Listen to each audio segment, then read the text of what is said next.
Assalamu alaikum warahmatullahi wabarakatuh. Tunaendelea na kipindi chetu cha wafu kwa mustalifu, na tulishafikia pazuri. Sasa hivi tunaenda kuangalia kitu kinachoitwa jibri. Katika somo lililopita tuliangalia kwamba ukichukua ile hesabu yetu tuliyotumia jina la Allah ambayo tulipata idadi ya 66, tukatoa 12, tukapata 54. Hii 54 hii hapa tukagawanya kwa ngapi? Kwa 3, ikapatikana 18. Hii 18 imepatikana bila baki.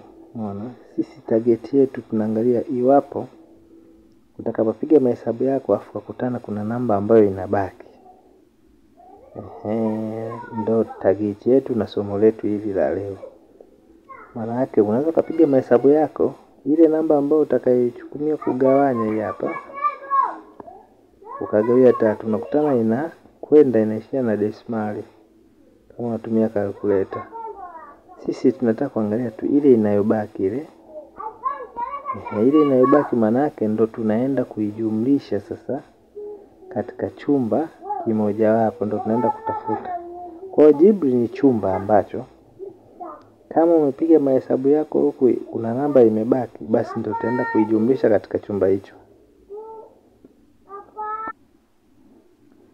Sasa hebu tuangalie mfano huu hapa. Nifute kwanza ili tuangalie huu mfano. Tuangalie huu mfano. Okay.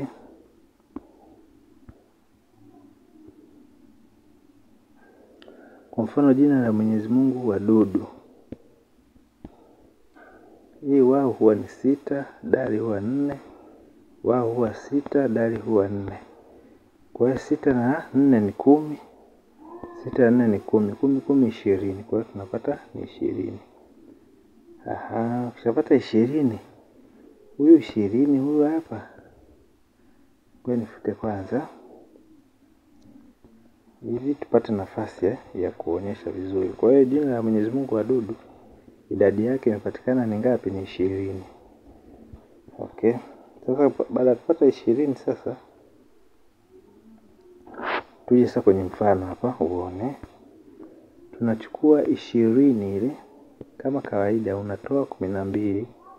Tunatoa 12 kwa sababu hapa tunataka kuandaa muthalith. Kuna muthalith ndio tunatoaga 12. Hapa utapata inabaki ni 8. Lakini huyu 8 huyu ukigawia 3 ni 2.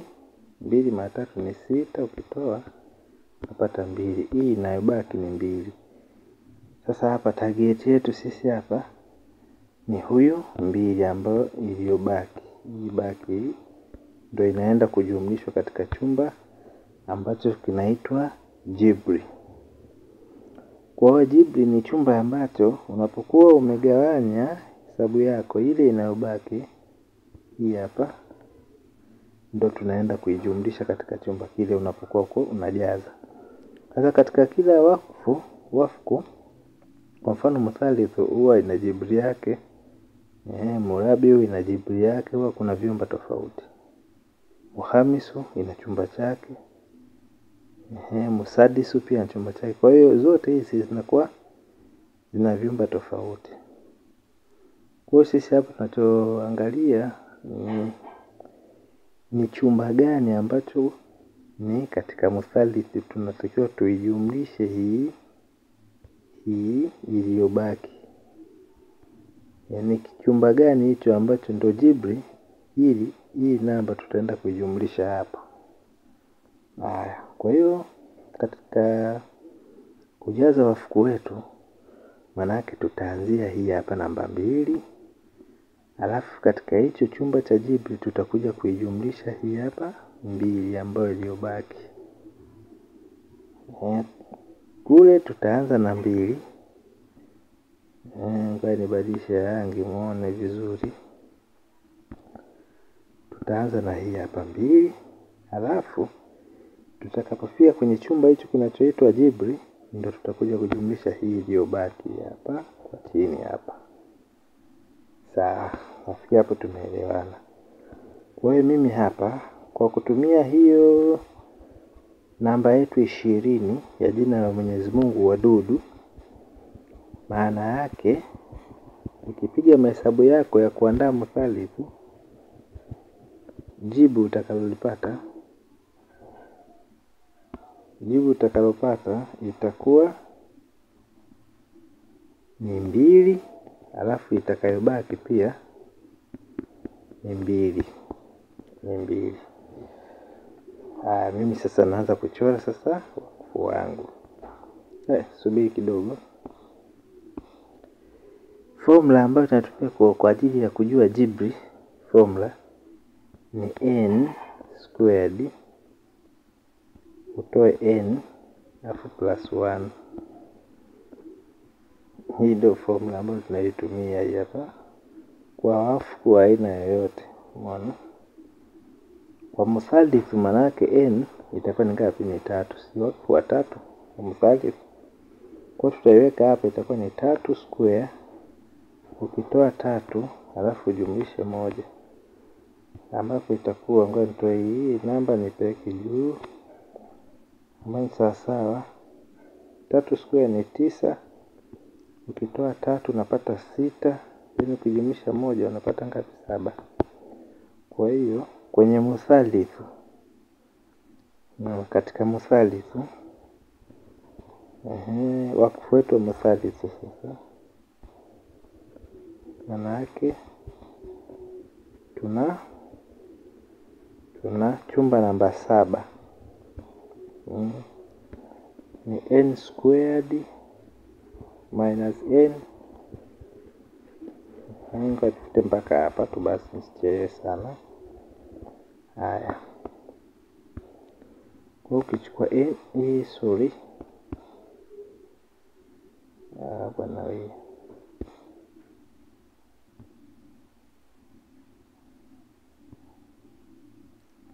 kwa ukichukua n squared utoe n plus 1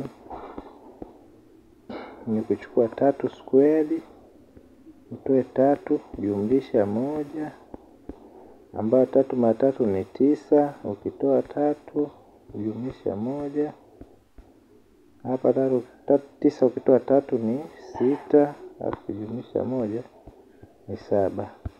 Kwa hiyo hii namba 7, chumba namba 7 ndio jibri katika wakfu wa mthalithi. Kwa hiyo tuko pamoja hapo. Kwa hiyo jibri katika wakfu wa mthalithi ipo katika chumba namba 7. Ipo katika chumba namba 7. Usijali sana katika haya mahesabu. Wewe unachotakiwa kujua kwamba jibri katika wakfu wa mthalithi ipo katika chumba namba 7. Achana na haya mahesabu kama yanakuchanganya wala nini, lakini unatakiwa ufahamu hicho kitu. Basi kwa kifute sasa hapa, chumba namba ngapi? Namba 7. Haya, chumba namba 7 kwa kinapatikana wapi? Inabidi hapo ni kuchorea vizuri.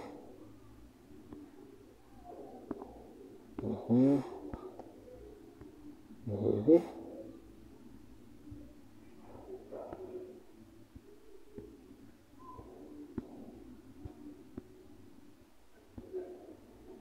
hapa huwa namba 1, namba 2, namba 3, namba 4, namba 5, namba 6, namba 7, namba 8, namba 9.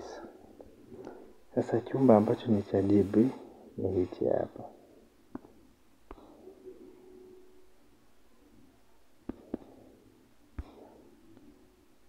Chumba hichi hapa, hichi namba 7, ambapo tumepatikana katika mahesabu yetu hapa. Kwa hiyo mimi nitakuwa na kariri hapa. Ikifika tu anga hizi tu basi najua ile 2 ile nitajumlisha hapa. Haya. Tushamaliza. Mimi sasa naenda kujaza sasa wakfu wangu wa 7 kwa kuzingatia kile kitu. Nitaanza na namba 2 hapa.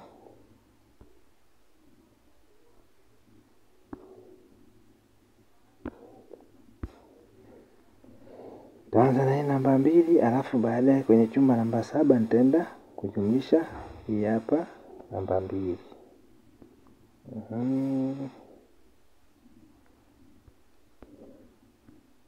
Namba 2 ndio tutakayoanza nayo.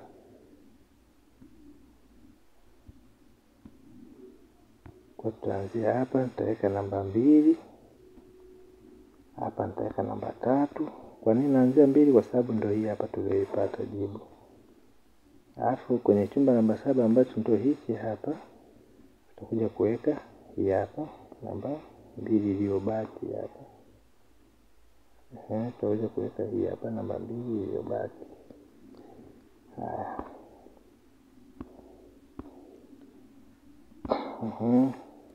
Kwa itakuwa ni namba 2 tunaanzia nayo hapa, tunaweka namba 3.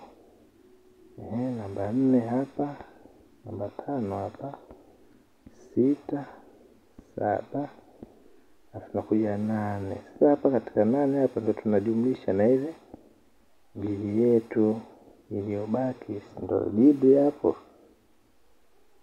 Kwa hiyo ukijumlisha hapo utakuja upate ni 10. Utakuja upate ni 10.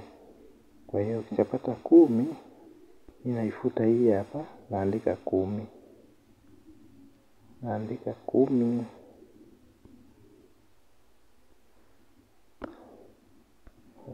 Naandika 10. Alafu naenda 11, alafu naenda 12. Hapo nimeshakamilisha sasa hapa. Maana yake nikijumlisha huyu na huyu na huyu, hii hapa inakuja 20. Ndio ile nani? Jina la Mwenyezi Mungu ile wadudu ndio ilikuwa 20. Nakuja huyu hapa 2, 6, 12. Hapa inakuja 20. Hapa 11 jumlisha 4 huku upande wa huku, 11 jumlisha 4 ni 15. Jumlisha 5 na yenyewe inakuja 20. Umeona? Twende kwa hivi. 7 jumlisha 2 ni 9, 9 jumlisha 11 ni 20. Twende tufute upande wa huku. Tofauti na mimi kuna kitu nataka nikuonyeshe hapa, hiyo ukizingatia. Kuna kitu nataka nikuonyeshe ukizingatie. Nikienda kwa hivi ambapo itakuwa ni 3 jumlisha 12 15 jumlisha na hii hapa 20. Kwa hiyo nikienda hivi kote nitakuwa nimepata ngapi? Nitakuwa nimepata 20. Kwa hiyo wakfu wangu wa jina la Mwenyezi Mungu wadudu utakuwa umekamilika hapa. Haya, kuna kitu kimoja ndio ukifahamu. Something ambacho ndio ukifahamu. Ikishakubali upande zote hizi, rows and columns, sisi tunakuwa tushamaliza. Yaani hiyo tayari wakfu inaweza kufanya kazi na mambo yakaenda sawa. Ila kuna kitu kimoja hapa. Haya, hiyo ukizingatie sana. Nikijumlisha kwenda hivi. Haya, itakuwa ni 3, 6, inakuwa 9. Jumlisha 11 inakuwa 20. Haya, sawa. Namaliza 20 nyingine hiyo hapo. Twende hivi. Ukichukua 5, ukijumlisha 6, ukijumlisha 7.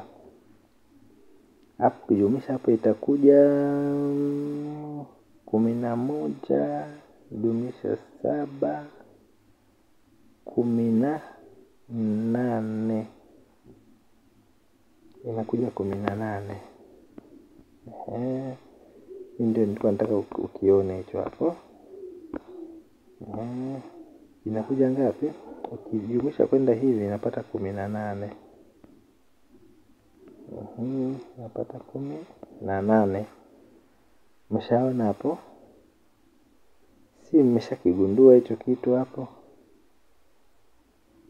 Maana yake hapo kwenye diagonal moja wapo, either iwe ni hii hapa au ni hii hapa, kuna moja wapo hapo ni lazima ipungue, inatakiwa kupungua. Kwa mfano hapa ukienda kwenye diagonal unakuta imepungua 2, ambayo hiyo 2 ndio ile ambayo iliyobaki. Kwa hiyo hapo inakuwa imepungua ngapi? Inakuwa imepungua 2 kwenye upande huu wa diagonal. Lakini kwenye upande huu hakuna kilichopungua. Kwenda hivi hakuna kilichopungua, hivi whatever ni hivi yani vyote umeona inakuwa imekubali. Kwa hiyo don't worry about this, kwa sababu kikawaida inapokuwa imebaki lazima kutokuwa kuna either loss somewhere. Na katika upande wa murabi wenyewe kuna sehemu moja itapungua na sehemu moja itazidi. Lakini kwenye huu hapa muthalithu inapungua upande wa diagonal, either hapa au hapa, yani moja hapo inakuwa imepunguza zile 2. Ndio kitu ambacho nitakiwa ukifahamu. Lakini ukijumlisha kwa hivi, kwa hivi, kwa hivi au kwa hivi au kwa hivi au kwa hivi, vyote vile inakuwa imekubali. Yani lazima ikubali. Na ikitofautiana hapo maana yake huo wafu utakuwa umeukosea. Wafu utakuwa umeukosea. Kwa ni vitu vya kuzingatia hivyo. Tunapokuwa tumepata namba ambayo ni kade tunapokuwa tumepata namba ambayo imebaki, kunakuwa kuna changamoto ya kupungua. Lakini sasa hiyo kupungua haifanyi kwamba wafu usifanye kazi, unafanya kazi kama kawaida, isipokuwa ni lazima jumlisha hivi ije ile 20, jumlisha hivi lazima ije 20, jumlisha hivi lazima ije 20, jumlisha hivi lazima ije 20. Katika maeneo hayo isipokuja 20 sehemu yoyote, maana yake wafu kumekosea. Okay, hizi nimemaliza.